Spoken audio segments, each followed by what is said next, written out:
Hello everyone, welcome to Shelf Space. I'm your host, Rodimus13, and today we are reviewing the big boy himself, the Narrative Gundam Apex. I am super excited to show off this guy. It took a little while to get them all together. Yes, I know the unboxing for it was probably just a few days ago for you guys, but YouTube time travel and all that stuff. Anyway, before we look at the figure and the mobile armor stuff itself, let's take a quick look at the box. I'm going to do my best to show this thing off because, as you guys remember from the unboxing, this thing is huge. I have to have it pushed all the way to the back of the stage just to keep it in frame. I also had to readjust my light so that way there isn't horrific glare on it. So hopefully the lighting on this looks okay. Anyway, to start off, we got a very, very cool illustration of the Narrative Gundam equipped with the Apex. Looks really cool. We got several other mobile suits in here. These are those special Jagans, I believe. And then, of course, we got the Unicorn Unit 3 Phoenix in the background there. It says HG Universal Century Mobile Suit Gundam Narrative. The full name of the mobile suit, RX-9/A Narrative Gundam Apex. Anaheim Electronics Multi-Purpose Test Mobile Suit. We've got the blue Bandai logo. Bandai Spirits 2018. Something I think is kind of cool is you got this little gold line going across here, which part of the reason I think that is cool is because if you look on the side, it connects to the little gold sidebar there. Okay, so on this side, we got the Narrative Gundam illustration once again, blue fin sticker, the blue Bandai logo. 2018 for the 218 for the number on this one. That's a lot of Gunpla, folks. Gundam info, the narrative logo. Rotating this around, we got a cool shot of the kit. I'm pretty sure this is all painted up, and you got a really cool background here with those other mobile suits and the Phoenix over there, and then we got all the different details and things it can do, and I'll try to show off at least some of those things. And then a little write-up there. With the way the lighting is right now, I don't think I can really show it off to you, and I don't think I'm going to read it off, but it's there. Check out Dalong if you want to see some super detailed pictures of everything. Rotating this around, we got the same illustration as before, no bluefin stickers. And then on this side, we got a cool picture of the kit. Oh. And then, so this is it with the Apex armor, mobile armor, whatever you want to call this thing. And then the narrative itself. And then it shows off the little things it can do. So yeah. Box looks really cool. Let's see if the figure itself is even cooler. And here it is. A little bit smaller than you were expecting, huh?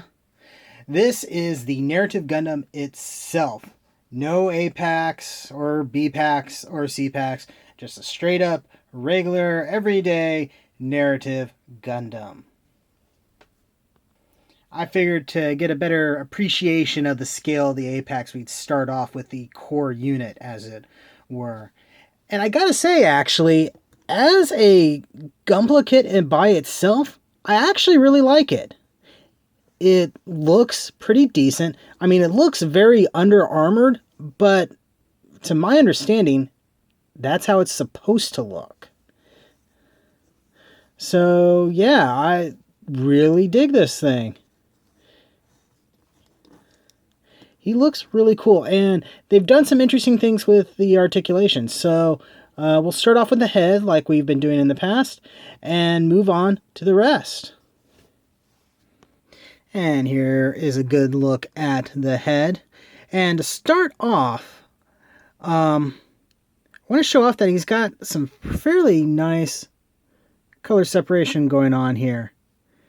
You got these little gray parts on the side of the cheeks and the red chin. The little crest bit here is a different color. And of course you got the bright yellow V-fin thing going on. And he does have some stickers, but that's just for the eyes and the cameras. He does have eyes. It's just, I don't know if it's because of my lights or what, but they are kind of recessed back there, so it's a little difficult to see. But head is on your fairly standard ball and socket joint, though this little raised bit of armor is kind of preventing me from getting it all the way around. Oh, there we go, there we go. It was fighting me a little bit, though I still can't quite get it to go all the way around. There we go. That also made a sound that I didn't care for. Okay, that makes me a little nervous. But so you got the ball joint there and another ball joint further down, or was it just a hinge? Either way, you get that little bit of a turkey neck thing going on. And he can look up pretty decently, which makes sense because he kind of needs to do that a little bit for the mobile armor mode. But really, it's nice to have a Gundam that can look up for decent flight poses. Now, let's go take a look at everything else for the rest of the articulation. Alright, and I guess it should be noted that like most of the kits I review, I do panel line them before I bring them out on the stage here for you all to see. I feel it brings out the details a lot more, and I just like how it looks, so it's kind of how I do things. Anyway, like I said, they do some interesting stuff with the articulation. The way there's a hinge here in the chest, it's not done with like ball joints and stuff like that. It's just sort of like a regular hinge, if I remember correctly, and it's just really nice. I mean, look at that. And then you got, you do have a ball joint, if I remember correctly, in the waist there, so you got some nice rocking side to side, but it leads to some quite nice looking articulation in the torso. Arms are on a ball socket joint, and then if I remember correctly, you can pull these forward a little bit, kind of like the base Gundam and the guard frame. Not getting it to do much though, but you can see got a little bit more butterfly jointing there. Arm can go up, shoulder can go around. You actually have rotation there at the top, as well as at the forearm. Elbow is sadly single jointed, so you're not getting much of a bend on it. Wrist is standard ball socket joint. Pretty standard fare there. Legs can go up a little bit. Oop. I do have the waist armor connected, so it can go up, and this is just preventing it. It feels like it could go pretty darn high as well. I'm trying to remember if there was anything interesting with this. Nope. Okay. Goes up. Do have a really nice looking knee bend, complete with some parts reveal. Very, very cool. You can go back a little bit, but the butt flap is stationary. Ankles are pretty decent. Got some ball jointing there, and then was there a little bit of jointing further up as well. So it's not the most posable thing in the world, but like I said, they've done some interesting stuff that I haven't seen a lot. Maybe it's just because I haven't played with enough HG UC kits. but I really dig how this guy looks. And that's before you even put him in the giant mobile armor of death thing he's got going on. Accessory wise, for this form, he ain't got much. No shield, no gun. He does have a pair of beam sabers that he can't even store on his body. They actually store away in the mobile armor itself. At least I don't think there's storage for it. I don't remember seeing any. But he can hold beam swords. And the beam swords that he has are fairly long and looks pretty darn cool if you ask me. Oh, and oh yeah, he can almost do a full splits. Jean-Claude Van Damme would approve. You probably noticed that this armor here is popping off a little bit, and that's because it is supposed to. This has to come off for the conversion over to the Apex mode, which we will get to shortly. But first, let's bring in an old friend so that way you can get an idea of what this guy is sized like. So here he is with the Unicorn Unit 3 Phoenix. You guys may remember that I reviewed this figure a little while ago, and so it seems appropriate that I bring these two together. Especially considering, at least at the first part of the film, this guy is chasing this guy, or girl, or something. Anyway, he does come up a little bit shorter than the Unicorn, but that's not surprising because the Unicorn is a pretty big mobile suit, especially in destroy mode where it adds to its height because of the way everything opens up. But they do look pretty cool together. Now, let's also bring out the GBN Base Gundam, which this is supposed to be more similar to the original RX-78-2 Grandpapa Gundam. So you can see he is taller than that one, which makes sense because the RX-78-2 is actually fairly short in comparison to a lot of modern mobile suits. So yeah, looks pretty cool like this, but you guys aren't here just for the base mobile suit form, the Scarecrow, as I think I remember hearing them call it in the first part of the movie. I haven't actually seen the entire thing, just the part that was for free on YouTube a while back.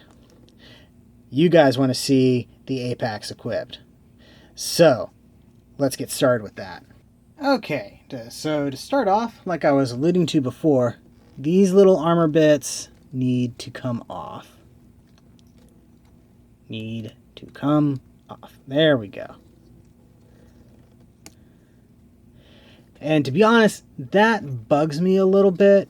I feel like they probably could have come up with some sort of design scheme where you didn't need to remove those parts, especially since really that's the only part you have to do that on. So next we got, I'm just dropping everything here, we got this part, which just plugs in up here. Okay, everyone, get your giggles out now, because he's not going to be like this forever. All right. Next part. Okay. Nope. Hold on, folks.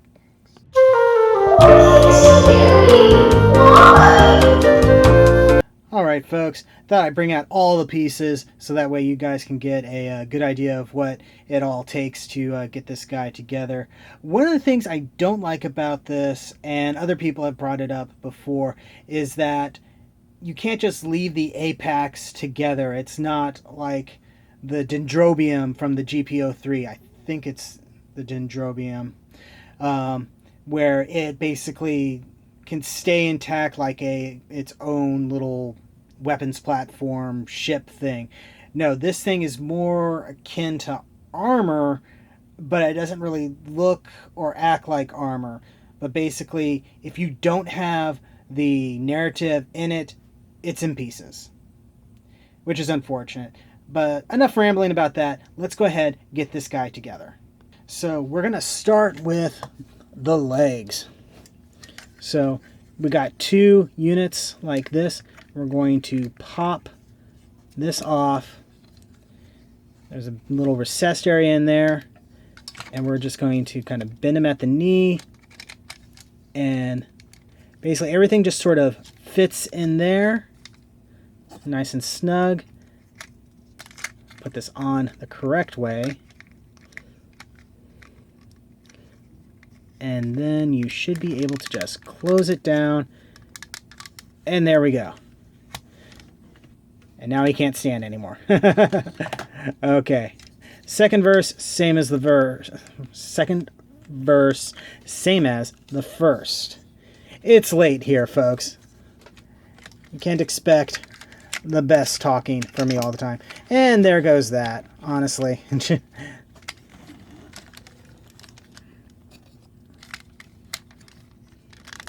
Okay. So we got that. Let's put his hyper beam cannon crotch piece back on. Okay. Now he's starting to look more like the Apex we all know and love. Next up, we're going to go ahead and mount it on here.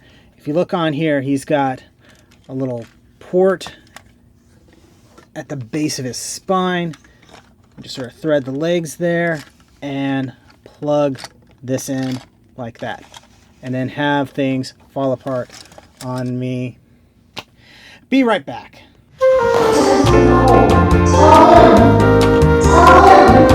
Okay, sorry about that.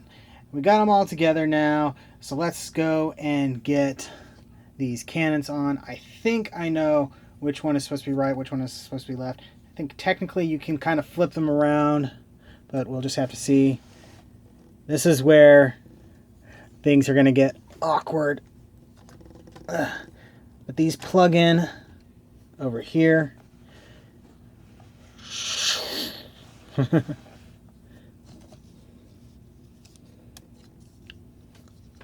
And over here.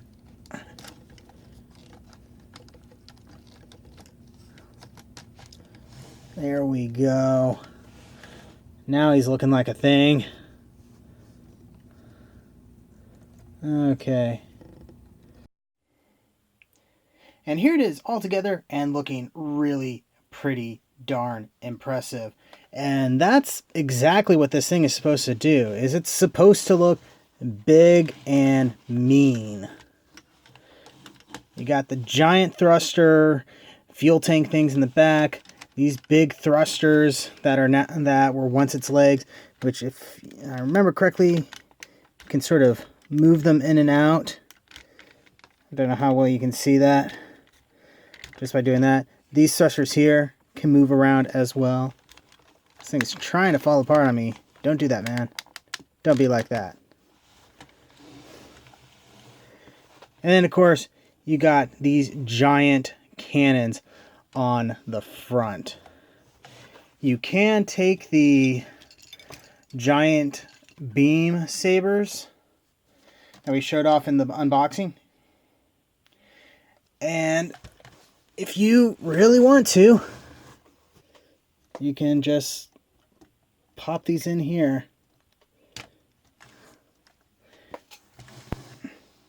If you want to. I don't know if it's supposed to represent like a beam saber or a blast. It's a little much for me. I'm probably not going to be displaying them like that, which does mean I'll have a giant pair of beam sabers that I don't know what I'm doing with. But the big draw for this is the little Psycho Capture Claw thing. And been having a little bit of trouble with this, so bear with me, folks. In order to really engage it, you kind of have to rotate this a little bit.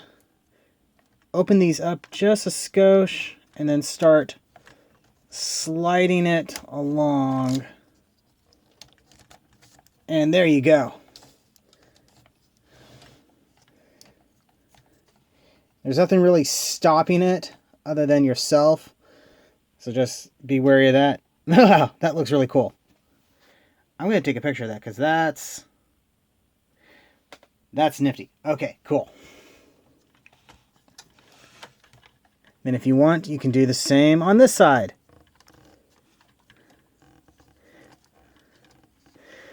I have to admit, when I was seeing the early pictures of this, I honestly thought they were going to do like some sort of giant transforming additive armor thing with this. So I was a little bit disappointed when it didn't do that. Now, as you can see, those are weighing it down quite a bit. So you got these handy dandy stands to support them. How cool is that? I mean, I guess it's not super impressive, but it does the job. Now, if you want to try to recreate the scene in the show where the claws go like this to create the little capture cage, you got these two little extra parts here. So with a little bit of finagling, you're able to get it into this, the Psycho Capture Claw mode, whatever the heck it's called. The thing to remember is that it shifts all the way towards the front. You also have to detach part of the arms in order to get everything to connect correctly.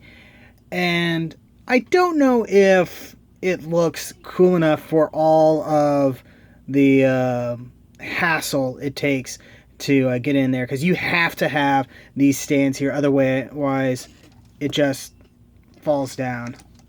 And the instructions show these stands kind of going on a certain way, but I am not getting them to go like that, and it's a little bit on the frustrating side, especially considering so far I've really liked this kit, but to see it, you know, kind of underperform in this area, it's a bit of a letdown. Here we can bring out the Phoenix.